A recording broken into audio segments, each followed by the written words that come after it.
Hello, everyone, and welcome to our podcast. I'm Sabiha Rahman. And I'm Walter Ruby. I am an American Muslim. And I am an American Jew. And we refuse to be enemies. We certainly do. Today, we are honored to have as our guests Roberta, Elliott, and Tahija, Vikalo, two leading figures representing the Sisterhood of Salaam, Shalom, an organization I'm proud to be a member of. Since its founding 15 years ago, the Sisterhood has grown to be the largest and most dynamic Jewish-Muslim network in the country. So we are anxious to hear from its two top leaders, how the Sisterhood has managed to overcome its greatest challenge, the Israel-Gaza war, which had and still has the potential to tear apart American Muslims and Jews. How have our beloved Jewish and Muslim sisters managed to hold it together under such incredibly difficult circumstances? But first, let me introduce our honored guests. Roberta serves as the president of the Sisterhood. She's an activist, writer, and photographer. Since retiring from a lifetime of work as a communications professional in the Jewish community, she has devoted herself to volunteer work, primarily with refugees here and abroad. When not working with refugees, she's passionate about shared society in Israel and serves on the boards of several organizations that promote that vision. And Tahija Vikalo serves as the executive director of the Sisterhood. She was born in Bosnia and Herzegovina and experienced the terrible war there. Then she came to the United States to attend the University of Pennsylvania. In her professional career of 20 years, she's worked in nonprofit field, international development, and peace building, as well as education and immigration for private companies. Tahija is focused on inclusion and diversity in the Muslim American communities and dedicated to social justice and gender equality. And before we start, I just wanted to say that we're speaking on the second day of the Democratic Convention in Chicago, where we've already seen strong pro-Palestinian protests, which may further pull apart the Democratic coalition and exacerbate Muslim-Jewish relations in the run-up to the all-important presidential election. Reflecting these differences between our two communities, Sabi and I have somewhat different perspectives on the situation at the moment, with her supporting the premise of pressing the Democratic Party to adopt an unequivocal call for an immediate permanent ceasefire, embargo of offensive weapons with humanitarian aid and release of the hostages. And I actually support all of the above as well, but I am deeply worried that the protests themselves out in the streets increase the chances of the election going in a direction that would be harmful to Muslims and Jews alike. So that's where we are, and the struggle goes on. But in the meantime, we're anxious to hear where the two of you stand today. So, Roberta and Tahija, thank you for joining us. But shall we start by asking each of you to share your personal histories? I think that I'm the one that is supposed to go first, so I will go first. So everything about me is informed by the fact that my father was a refugee from Hitler. He was born and raised in Vienna, and he was in his late 20s when the Germans invaded, when the Anschluss happened in 1938. He and his father owned a margarine factory. Margarine was a thing already in the 1920s. And that factory was nationalized. They were, by the Nazis, they were chased out of Vienna. They spent 3 years hiding through Europe. My father was actually in a alien camp in France for 2 of those years, while his parents were hidden. His parents and sister were hidden in Paris. he eventually got them out and over the Pyrenees to Lisbon, where my father worked for HIAS, the Hebrew Immigrant Aid Society at the time. Today it is just known as HIAS, which is the Jewish Refugee Organization. And he got passage to the United States, got his family to the United States. When shortly after he arrived here, he was drafted into the army. He went into intelligence in the Pentagon, translating German ballistics documents. And after the war was over, he was actually a translator at the Nuremberg trials. He, following that, using the GI Bill, he got a PhD without ever having gone to undergraduate school. He's basically my hero, and I try to pattern everything that I do after what he did. My mother was Jewish, raised in an Orthodox home, but she fell away from that. And I was not raised Jewishly at all. For a while, I went to a Unitarian church. They took me to a Unitarian church when I lived in the Midwest. But in 1973, I was at Ohio State University, and I was a graduate student, and I walked by the Hillel on Yom Kippur. I don't have any idea how that happened. I consider it to be fate.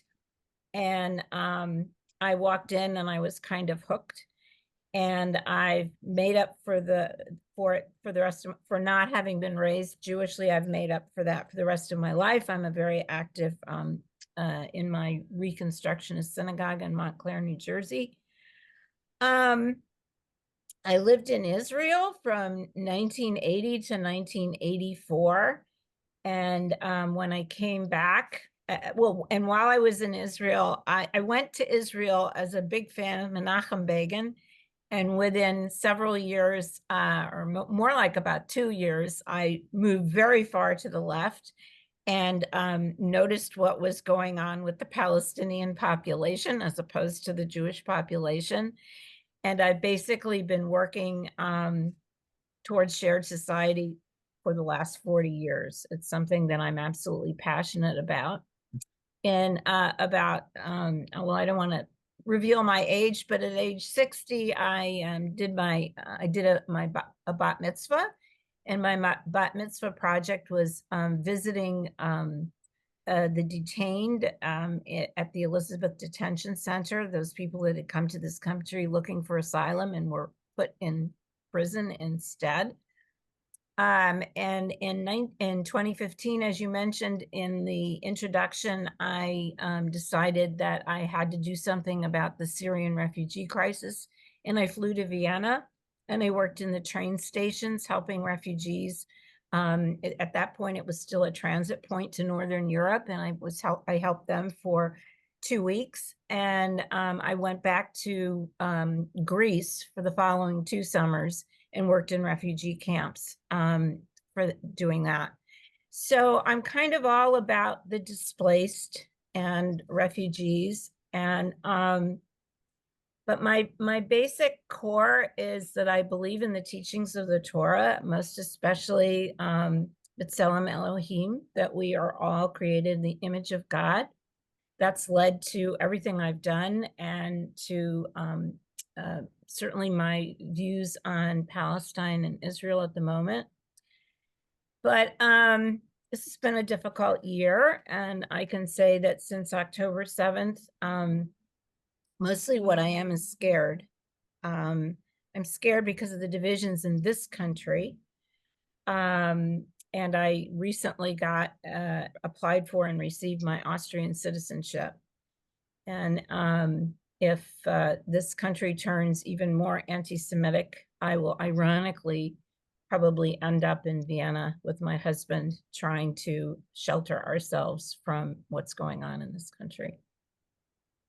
Wow. Thank you. Thank you for that, Roberta. Yeah, do you want to share your life? Sure. So Roberta and I carry some similarities in our life experiences and complexities of our identities that we carry. I come from a family of practicing Muslim family from Bosnia. I was born in Yugoslavia, but now I am from Bosnia after the war, as it got divided into different autonomous countries. My grandfather was taken in the Second World War, was taken to a work camp by Nazis, where he spent a few years, and my father was born while he was there in the camp. So he did not see him until he came back from the camp. My grandfather was an imam, a religious scholar. And right after the Second World War, in, I believe it was 1949, he was taken as a political prisoner by communists who came to rule Yugoslavia at that time. And as a religious scholar, there were a lot of Muslim religious scholars who were taken into prison for political reasons. So I grew up with that history, family history, and grew up under communist rule in Yugoslavia in a practicing Muslim family, which was a challenge in itself. To be a practicing Muslim or practicing any religion under communist rule was definitely not something that was accepted, and definitely limited our family, especially my parents, in how far they can get in their careers as non-members of Communist Party. So that was an interesting way to grow up, to be hiding your Muslim identity and working on it at the same time as much as I could with my family and my grandparents. While growing up, my parents really instilled this love for God, love for Islam, and love for all the messages that came before Islam. And that's what really shaped me and formed me, and carried through my education, my work, my life.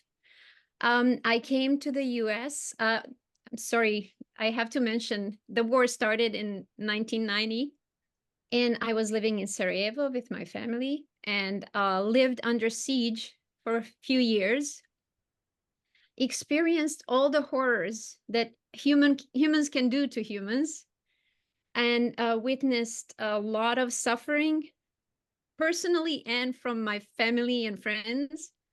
And that created this desire in me to fight for justice, to fight for peace. And it's interesting to use the word fight next to peace, but it is truly a lifelong fight for all of us, internal and external fight that we have to continue.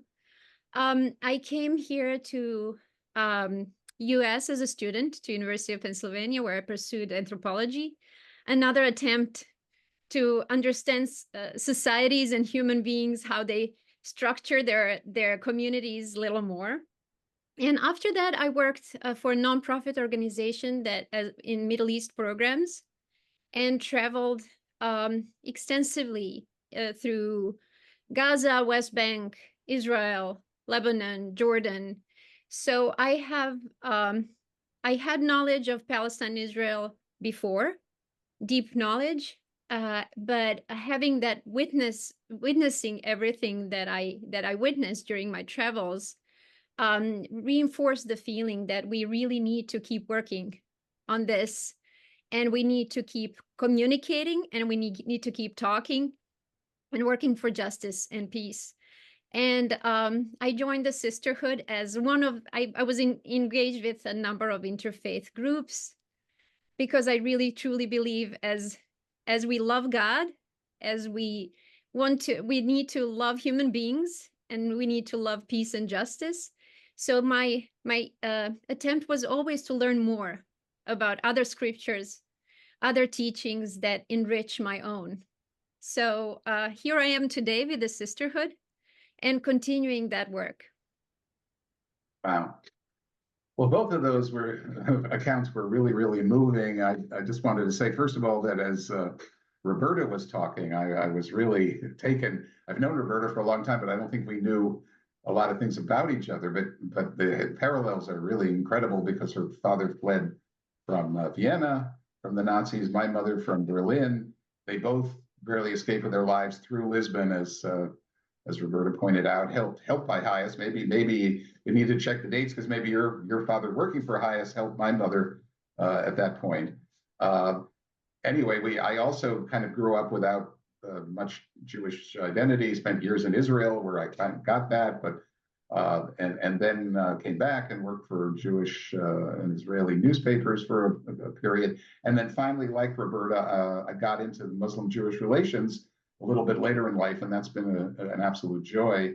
The last point, which I didn't know about you, Roberta, is the whole thing about, well, if God forbid the election goes the other way, that you may end up in Vienna. I've personally applied also for German citizenship, so the same. So it's pretty spooky. So that's that, and then Tahija, I'm just really moved by your account of your life and just trying to imagine, because one experience I don't think the three of us besides yourself has had is being literally with bombs flying every day as you went through in Sarajevo. So that's incredible, and I'm just moved by what you bring to this work, both of you, obviously. So anyway, having said that, coming back to the Sisterhood, how did it start, and what were kind of some of the tenets, essential tenets by which it functioned in its early years? So either one of you wants to start. I can start. It was founded about, actually not quite 15 years ago, I think more like 10 or 12 years ago, in central New Jersey by a woman named Cheryl Olitsky, who had actually just returned from Auschwitz, from some sort of a trip to Europe in which she found herself at Auschwitz. And while she was there, she realized that she lives in a silo in the United States, in a Jewish silo, and did not know any Muslim people, and that she obviously understood the rise of Islamophobia or anti-Muslim hate post 9/11, and realized that without reaching out to the Muslim community, something terrible could happen again as the Holocaust. And she came back to I think she's in New Brunswick or one of the Brunswicks, and she sought out, my understanding is that she contacted the main mosque in that area and asked them if there was somebody there that she could partner with to start an organization. And that person actually turned out to be Atia Aftab, who is our co-founder. And they started with just one chapter in the area, and it was, in those days, we were strictly on a personal in-person chapter model. And I believe they were probably maybe 6 Muslim and 6 Jewish women. And they started meeting, and I'm not exactly sure how it happened, but word got out and other chapters started, and eventually it became a movement. And Cheryl was the founder, along with Atia as the co-founder, and they built this movement throughout the country. At the time of the pandemic, we had 170 chapters across the country and many thousands of people on our mailing list. So that's the very beginning. And during that period, I'll just say this. During that period, the idea, it was a startup organization, and the basic idea was that we would dispel misbeliefs about the other, get to know the other, and they liked the phrase one Muslim and one Jewish woman at a time, and they would meet and they would talk about different aspects of the religion and how similar they are, and just get to know one another, because under the theory of change, that you cannot hate somebody that you know. And there was a very strict proviso that for the first 2 years of the chapter's existence, we don't talk about Israel-Palestine, because that was the looming issue that people could splinter over. So Tahija, why don't you take it from there? Sure, I can just add that from what I learned from Cheryl's story is that she realized that she didn't know any Muslims at that time, and that was the impetus to really reach out and get to know Muslims. And I think that became a driving force for the organization to really focus on that, really being in the same space with each other. To start there, really, to just kind of come together, look at each other, exchange names and life stories, and which it was a beautiful beginning and really attracted a lot of interest from around the country.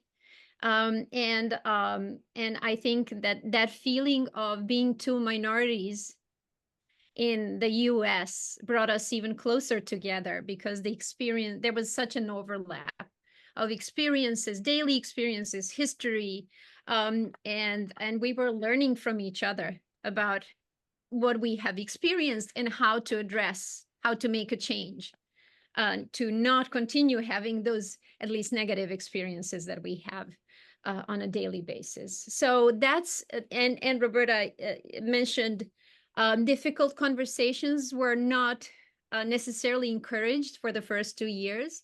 And I have to say, after that, it was harder for people to engage in those difficult conversations because they had such a wonderful time together. So there was a little bit of hesitation to go into those difficult conversations. Yeah, I can add to that, because being a member of the chapters, we followed the guidelines and stayed away from difficult conversations, and we became so close and intimate with one another. We were meeting one-on-one outside the chapter meetings, that even when that period was over, do not talk about the conflict, nobody wanted to go there.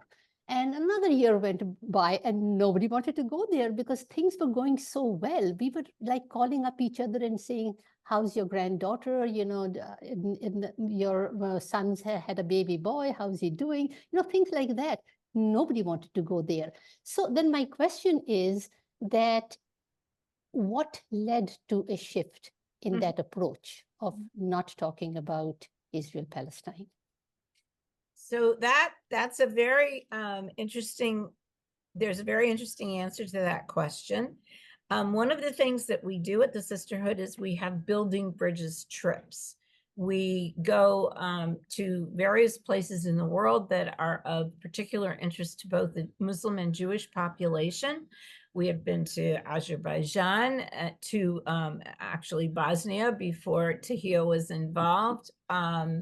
And in 2019, we went to Germany and Poland. We were on a particularly interesting trip, which was a Holocaust-based trip led by the only Muslim head of a Holocaust and Genocide Center in an academic institution, Dr. Manasseh Friedi, who is at Manhattan College, led the trip. And I actually wasn't involved in the Sisterhood before that, other than getting their emails, because in those days when we were meeting in person, there was a tremendously long waiting list, mostly of Jewish women, older Jewish women like myself, who tend to trend to progressive, because there were so many of us, and far fewer Muslim women that were aware of the organization and involved in the organization. So we couldn't actually go to meetings or anything like that, but the trip was open to everybody. And I went on this trip, and it was really quite life-changing. And on the trip for everybody, and on the trip, one day towards the end of the trip on the bus, everybody said, we need to do a trip like this in the United States to the border of Mexico and the US. And I happened to be privileged enough to spend every winter in Tucson, Arizona. My husband and I own a home there. And I'm extremely familiar with the Tucson sector of the border. And it was decided that we would go to Tucson And the trip got organized, and in January 2020, literally 2 months before the pandemic, we were in Tucson and we went down to the border. And at the border, we were all very, I don't know what the right word is. We were tremendously affected by the border itself, which is I don't know if you or members of your audience have spent time at the border, but it's steel bars that are about this wide, and there's about this much room between them, and they go up about 30 feet, and it's impossible for anybody to climb. And it's a very, very upsetting thing to see. And it triggered a lot of the Muslim women because it's not that different from the wall in Israel. And to make matters worse, all of the electronic surveillance equipment is Israeli. And on our trips, on our Building Bridges trips, we typically have a processing session after we do something that's particularly difficult. And we came back to our where we were staying that night, and we had 2 large processing circles. We had a number of women, close to 50 women on that trip, and we had 2 large processing circles. And each of the circles, especially the Muslim women, were talking about how triggering the whole experience of being at the border was for them when they put it in the context, and they couldn't help but put it in the context of Israel and Palestine. We went out to dinner that night, and I was actually at a table sitting across from several Muslim women with several other very progressive Jewish women, and we were talking about how much it troubled us and how much the situation in Israel was troubling to us. And Atya, who our co-founder, was sitting across from me, and all of a sudden this huge tear rolled down her cheek. And we said, "What's wrong, Atya?" And she said, "I've never heard a Jewish person talk like this. I didn't know that you cared about what's happening to the Palestinians and that you feel the same things that we feel." And Tahija, why don't you take it from there? You told such an amazing story. So I agree that experience was very powerful in Arizona on the border, and a lot of things came to the surface. I just want to say one more thing that it stays so vividly in my mind is the mural of a 16-year-old boy, Mexican boy, who we learned from a local guide threw a stone at the guard and was shot on the spot by the guard from the other side of the fence. So there was that whole experience really resonated with all of us on so many different levels. I just want to also make sure to mention that it resonated in a way that we realized how awful our immigration policies are. And we also witnessed the trial. We attended a trial for immigrants who crossed the desert under horrible conditions at that time. So I just want to honor that experience as well, that we were witnesses of. I think another thing that led to that is also that over time, what we started getting feedback from our members, and that we have these beautiful relationships, we have these wonderful experiences, and now what? Where do we go with this, right? What do we do? How do we utilize? How do we, use what we have, this amazing thing that we created over time? And I have to agree with Roberta. Muslim sisters were much more ready to bring the issue of Israel-Palestine and have this hard conversation. And I usually say, Cheryl used to say, you cannot hate your sister because we are sisters. I always agreed with that, and I say, but you always have higher expectations from your siblings, right? So those higher expectations are really to help each other engage, help each other express our feelings, emotions, opinions in a way that we can hear each other we can process it, and we can look for ways to channel that amazing energy and values and love that we have to make a change. So the board met and decided to issue a statement on Palestine-Israel at that time. And then finally in 2022, we decided to focus on three main things for the organization, and that is to continue building these beautiful relationships, to combat anti-Muslim, anti-Jewish hate, and to educate and have a dialogue in Israel and Palestine. So officially, that became one of the main cores of our work. And I can speak more to where we went from there, but I don't want to get ahead of myself or ahead of your questions. So.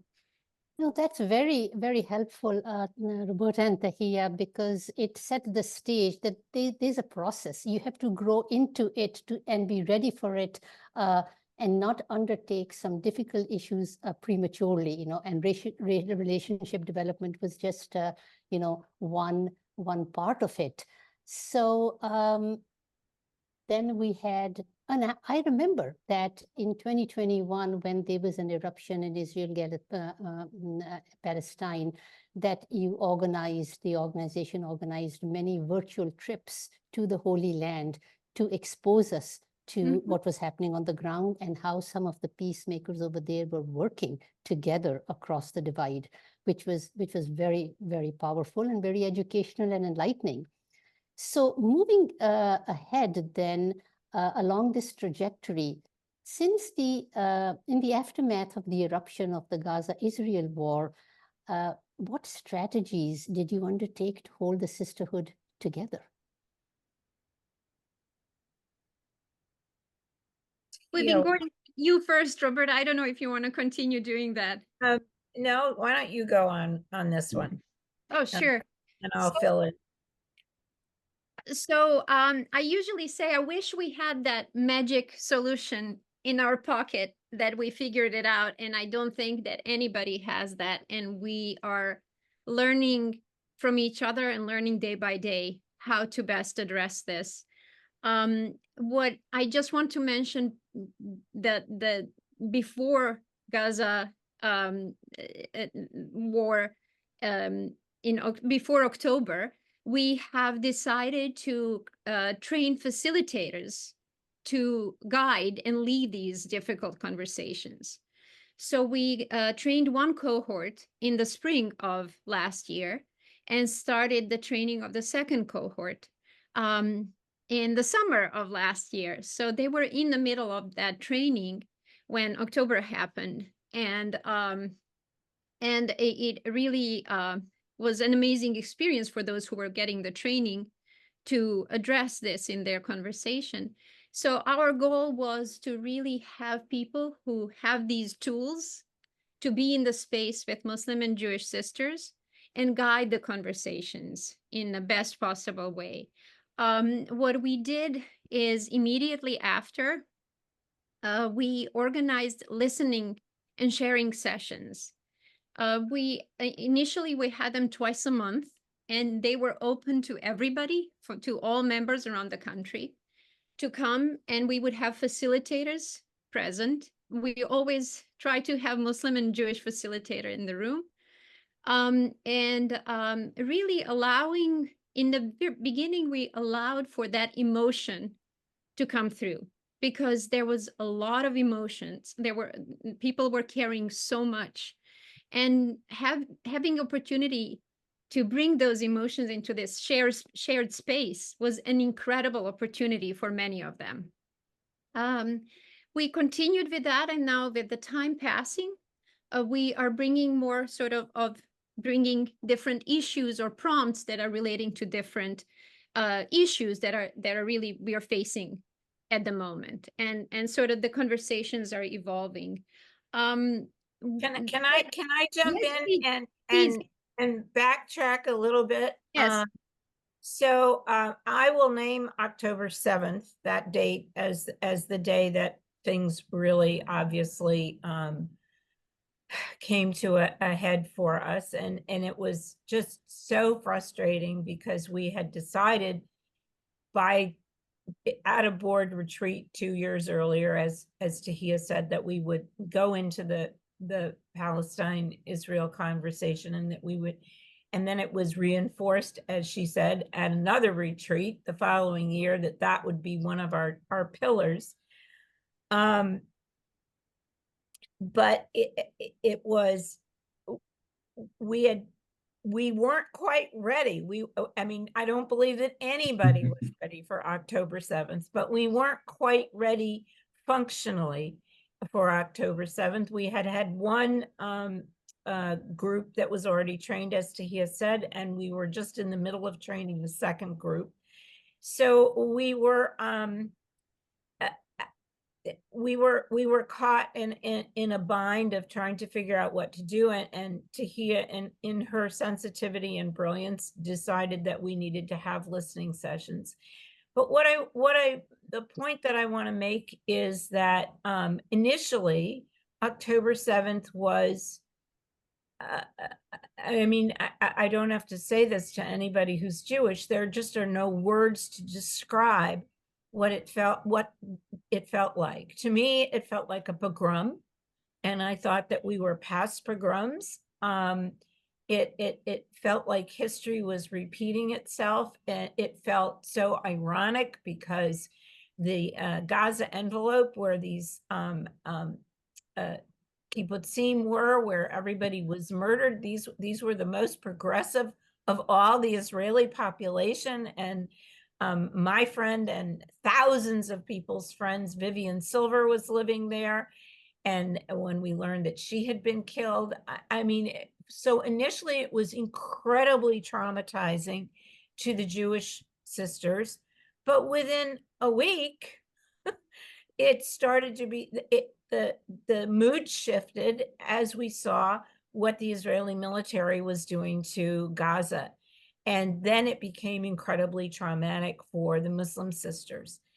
And we're all human. And just like every other dual narrative organization, there was a struggle going on.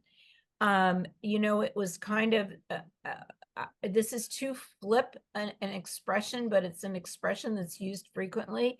It was almost like the misery Olympics. The Jewish women were completely devastated by what happened, the murders and the gender-based violence that took place during the Hamas attack. And the Muslim sisters were completely traumatized by what was happening in Gaza. And it was really a hard place for a dual narrative organization to be in. I mean, if you think about it, if you're a Jewish organization, everybody kind of like empathizes and gets it and is in it together. If you're a Muslim organization, the same thing. But here we were together trying to work this out and trying to figure it out and trying to get past it and get over the hump.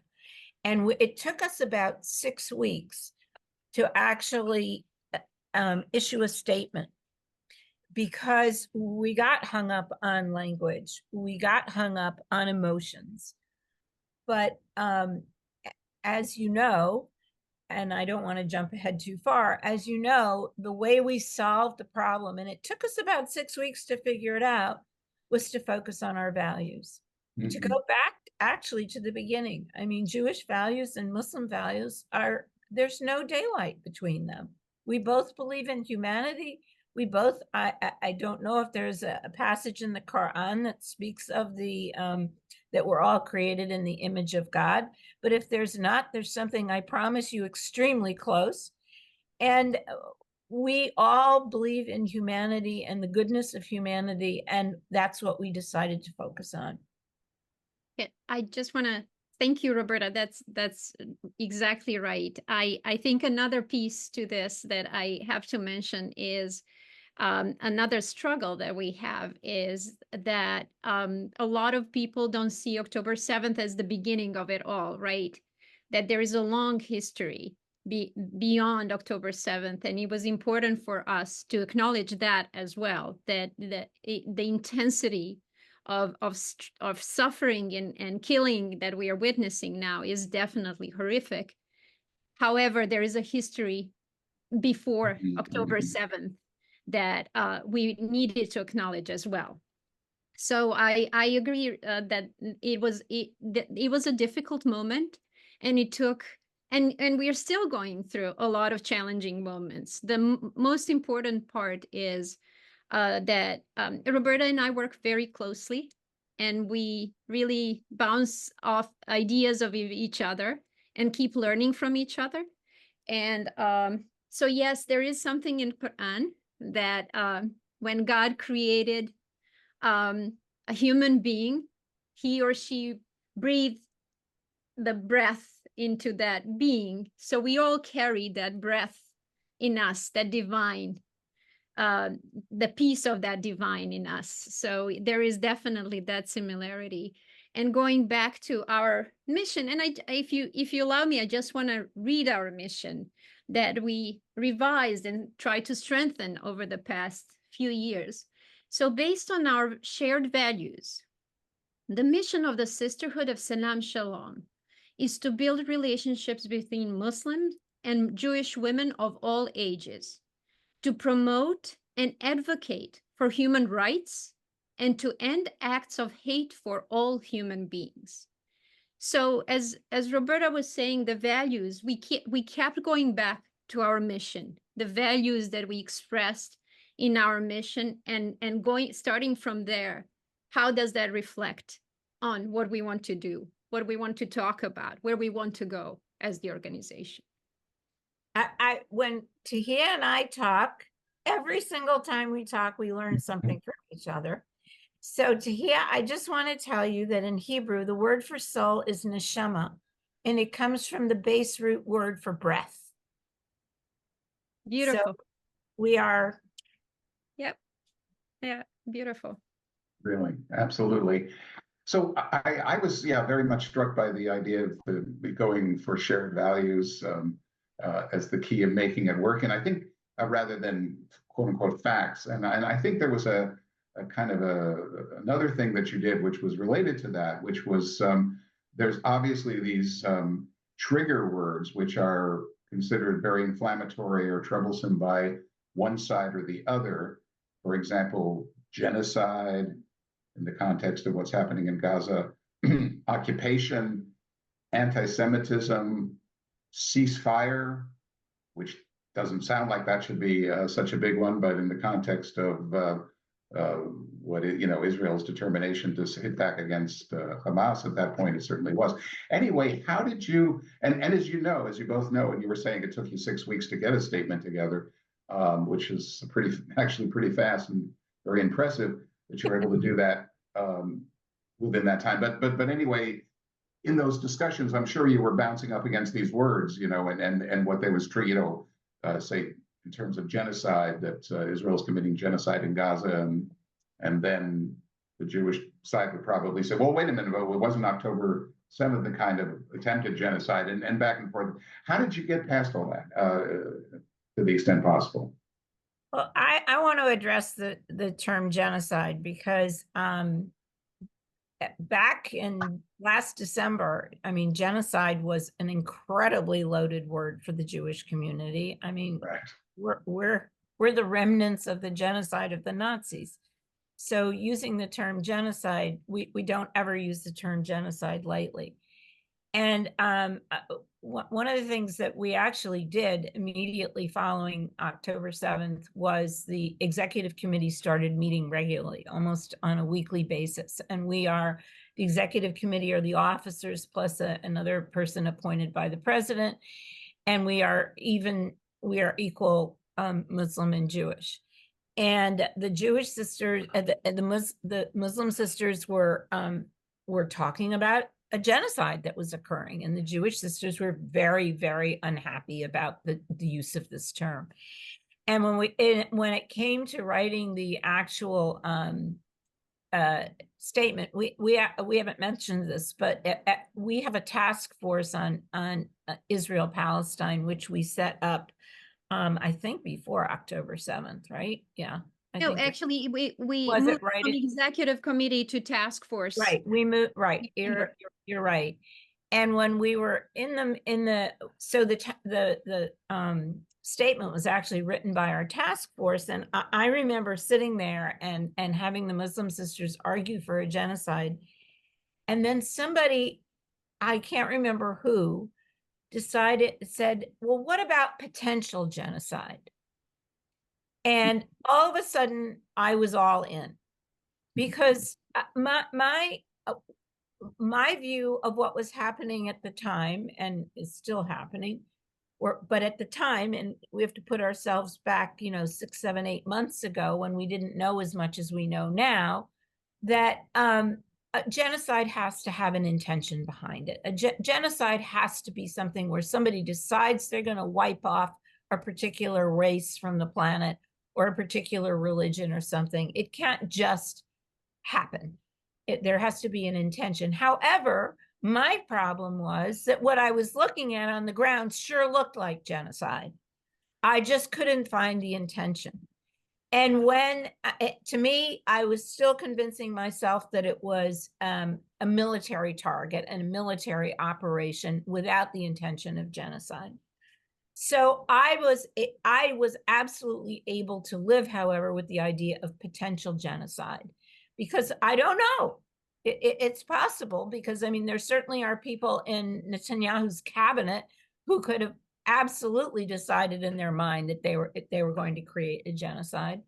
So that I think that what ended up happening is that we used an adjective, and the adjective to the noun genocide kind of opened my mind up and to the possibility, which is what potential means, that it was a genocide. Tahija, you may want to talk about ceasefire or embellish what I just said about genocide. Sure. So it is, I think one big part that we try to do is to address these trigger words from I perspective. What do they mean to me? What do they mean to Tahija? Why am I mentioning genocide? So Roberta and I had a conversation about this, as someone who comes from Bosnia that survived genocide and was witnessing genocide. For me, this was obviously genocide that was happening, right? And Roberta and I had this conversation. So, and understanding also, why is this word so hard for our Jewish sisters to hear, because of that generational trauma and what has been happening. It's so hard to come to terms with this word. So using hearing personal emotions attached to these words was very helpful for us to process them, and finding ways to use the language in a way that would be satisfactory or acceptable to most of us. We never make everybody happy, that's for sure, but we try to really stay true to our values. And occupation is mentioned in our statement on Israel-Palestine. So we do acknowledge occupation. So that's not necessarily one of the words that we're struggling with. We did, for example, ceasefire, as you said, Walter, that, that should not be a trigger word under any circumstances. We added actually to our name, Sisterhood of Salaam, Shalom, thinking that if we are women of peace and working for peace, we need to demand a really cessation of all violence, right? And we added to our name, Women for Peace, Sisterhood of Salaam, Shalom. And we phrased it, we are asking for cessation of all violence. That's what we decided to put in our statement. So it wasn't the word that was floating around there and triggering some people, but it was the same meaning. It really asked for the and included all other violence that has been happening everywhere. So it really was much more multi-layered request or demand than just stopping that immediate arm attack that was happening. Yeah, go ahead, Roberta. Sorry. Yeah, no, it was absolutely a more universal term. and it applied to the violence that occurs in Israeli prisons against Palestinian prisoners. It applied to all violence. It applied to the gender violence that occurs in Israeli prisons, and certainly the gender violence that's occurring in Gaza. So all violence. And so we actually think that we rose above the trigger word ceasefire and went to a much more value-laden concept.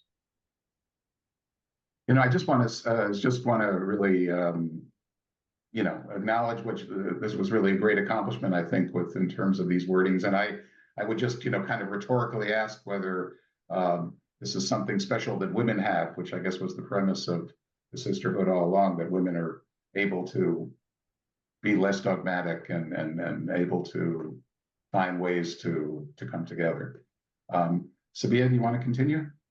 I'm not going to comment. I'm just going to thank you for making that observation. Okay.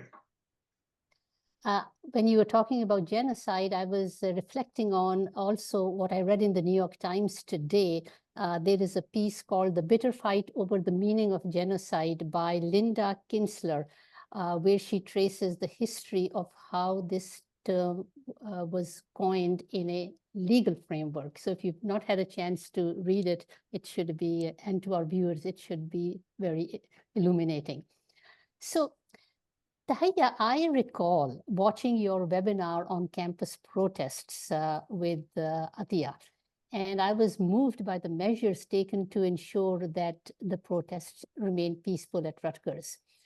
I'm wondering if any of the techniques that were developed by the Sisterhood at that time can be applied to campuses across America, because we now have a fall semester coming. Yes.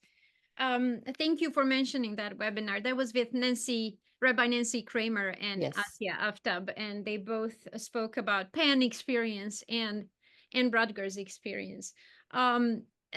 We are definitely hoping and trying to so our goal is to really invite more younger women into the organization. And our goal is to reach out to higher ed institutions. And we are also getting requests from higher ed institutions to come and I usually say we're not really training people to do anything. We are modeling through our conversations how we think these conversations can go, and give sort of some of the tools that can be used in these conversations. So yes, short answer is that it really is our goal and our hope to be more engaged with college age students. And you know, we get invitations to speak and to connect with people who are working on creating these spaces for Muslim and Jewish students to come together. So yes, we are working on it. And yes, and I know that we're all a little anxious about how the fall semester is going to go with students coming back with everything that is going on. So I think we all have to do our best to support them in making these connections and keeping the work. Yeah, go ahead, Roberta. You wanted to say something. I just kind of when I said in my introduction that I'm afraid of anti-Semitism in this country, I actually want to tweak that and say I'm not afraid of anti-Semitism from the far left, even though it's a real thing. I'm afraid of anti-Semitism from the far right, from Proud Boys and from neo-Nazis, et cetera, people like that. I think that what happened in the spring on the campuses was, to a very large extent, misreported. I think, with the possible exception of Columbia University, that there really wasn't the type of anti-Semitism from the far left that the press kept focusing on. I could be wrong. This is just my view. I'm speaking from a very personal viewpoint, but I've heard so many stories about it. I mean, it had the height of the protests were during Passover, and there were Passover seders at lots of encampments, which were very peaceful and very loving. And, I think that if we, as a sisterhood, have anything to offer, it is our process. And I would absolutely love it if in the fall, the various encampments, if we were invited to some encampments to show them what our process is. I think that a lot of these young people already have a grip on it, that you approach a conversation with the other with an open heart, with open ears, with an open mind, that you don't try to convince the other, that you just listen to how they feel and you empathize with how they feel, because all viewpoints are valid if they're personal and they're heartfelt. And so I would just, my hope would be is that we would be invited to a number of encampments and be able to work with them on the process. Moving forward. Yeah, thank you. Absolutely. I just want to also say that we offer educational events as well, and invite our members and hopefully invite more people from, just wider audience. So in addition to our event on campus protest that we organized, we are also trying to look at different nuances that exist in these conversations. So we just held an event titled Combating Anti-Semitism and Its Weaponization.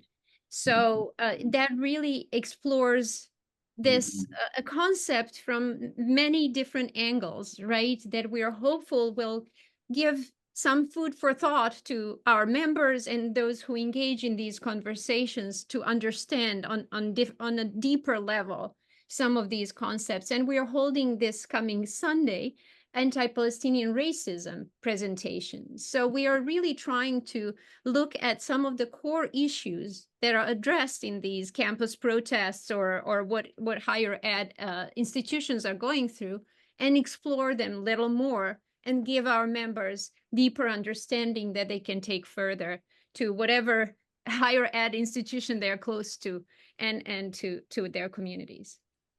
I do hope that you get a very large, wide turnout on these webinars that you're holding, because they are just so valuable and so important. Now, on a personal level, I could use some guidance and help from you. We have noticed, through the years that every time there is an outbreak of a conflict, there is a bit of a pulling back, sometimes more, sometimes less. In our chapters, people go on a hiatus, they stop meeting, or attendance drops. And this time around has been no exception. And in our chapter, where I am the co-leader, we are down to 2 Muslim members, and that includes me. So what guidance can you offer for us to bring more Muslim members into our chapters at a very difficult time? And retain them, recruit and retain? So this is something, thank you for that question. That is one of the things that we are considering and exploring and trying to find best ways to address. Initially, the organization was very much focused on chapter work only, right? It was very much chapter-based engagement with the sisterhood. Over time, what we realized is that we are looking to provide more kind of membership at large, in addition to chapter engagement, because people want to connect. A person from Sacramento would love to connect with a person in New York or anywhere around the country, and that wasn't possible with just the chapter engagement. Also, there are areas where you don't have enough either Jewish or Muslim people, so it's hard to create a chapter, but you have people who are really interested in being part of this conversation. So we want to bring them in. We want to find ways to bring people in who want to be part of this organization, regardless of existence of a chapter. That's one way that we are kind of addressing that. The other way is really providing these monthly events for our members. We're hopeful that this is also something that provides enough conversation material to our chapter members or people who are meeting to continue this kind of dialogue and education, exploring these, and also that people would feel encouraged to, okay, I want to learn more, and I would like to connect with my Jewish or Muslim sister to follow up on this particular issue, because this was fascinating. I never knew this, or, you know, I just learned something new, or this speaks so much to me that I'm ready to come, right, and engage. So we are really looking at different ways to engage, different points of entry for our members and sisters. So it's not only chapter based. And I have to say this time is very challenging for any Muslim Jewish space that exists in this country and elsewhere. And the fact that we are still together and meeting and doing work is very, very encouraging.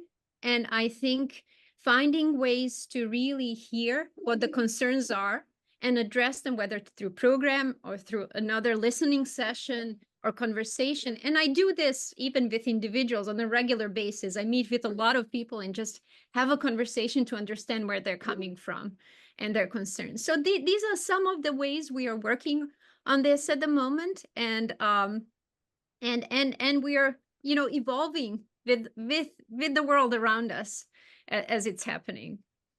That is very helpful, Tahija. Thank you for that, because what I'm hearing you say is that you're diversifying, and as you said, you're evolving as the circumstances on the ground change. Yes. And I would say, leading into my next question, that it's so important that you're taking on these difficult issues of, I mean, in terms of, say, anti-Semitism and its weaponization. And unfortunately, as you said, there's this kind of competition. Anti-Semitism is worse than Islamophobia. No, Islamophobia is worse. And we're, instead of standing together at a time when, yes, there has been a dramatic rise in both, we're sort of competing as to who's worse and whether the other one is even a valid concept and so forth. So it sounds like that is like incredibly important work that you're doing.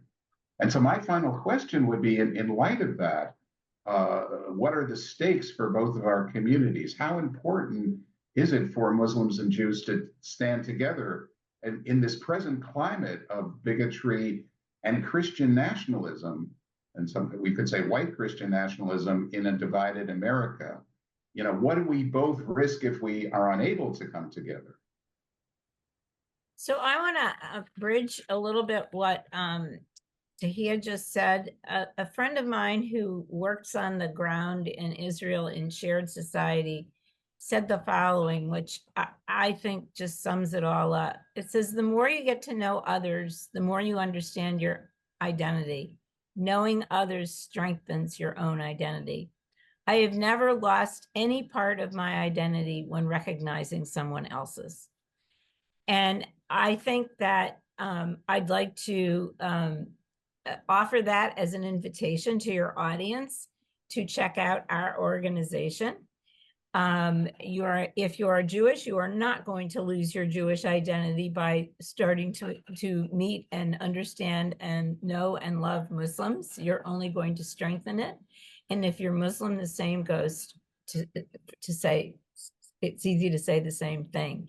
So yes, we are living in very, very difficult times. The country seems to be split in two camps. And one of those camps is not friendly to either of our minorities. And we strengthen ourselves by being together, by doubling our numbers, by doubling our strength, and by basically doubling our humanity. So I can't think of anything more important than being part of a dual narrative Jewish-Muslim organization right now than this is the time to do it if ever there was one. You know, doubling our humanity, I like that. Sure do too. Yeah. Sure do too. Beautiful, beautiful. I am a witness of rising nationalism in my own youth, and the ugliness that it brings with it as it becomes stronger. And I think what we are witnessing now is really the symptoms of that same behavior and same ideology that is happening. So it is unsettling. It is hard. I do believe that one of our biggest enemies that we have to fight with is the propaganda and the misinformation that we are receiving on a daily basis. And that's one of the sisterhood mottos is, social media is not necessarily part for your the place for your conversation, or necessarily the best way to express your views, or so I think we are really overcoming that comes through interaction and engagement. And it is really something, it kind of feels unnatural in this moment where we are all scared and want to retrieve and go into our corners. But the best antidote to that is engaging with each other and being with each other, and creating that space where you can really have a conversation and learn from each other, just in that simple conversation. You sit together and be with that other human being with a doubled humanity, as Roberta said. So yes, engaging, don't stay in your space, engage, find that other person, reach out and engage. I think that would be my advice, and that's what I wake up every morning with that motto, today is the day we engage again. So that is just so inspiring, and I would second that. Being part of the sisterhood, I find myself always in a very precious space. So thank you so much for the work that you are doing, and for your leadership and your wisdom and your vision and your foresight. Thank you, Roberta. Thank you, Tahija. I pray that your tireless efforts continue to bear fruit, as we all pray for peace and reconciliation. Thank you so much, and thank you for your work. You are definitely our partner in this work, and we very much appreciate and learning from you as well. Thanks so much, and let me say, as the only man in the room, just how close I feel to all of you, and just the superb work you continue to do is an absolute inspiration. Thank you. Thank you. Thank you.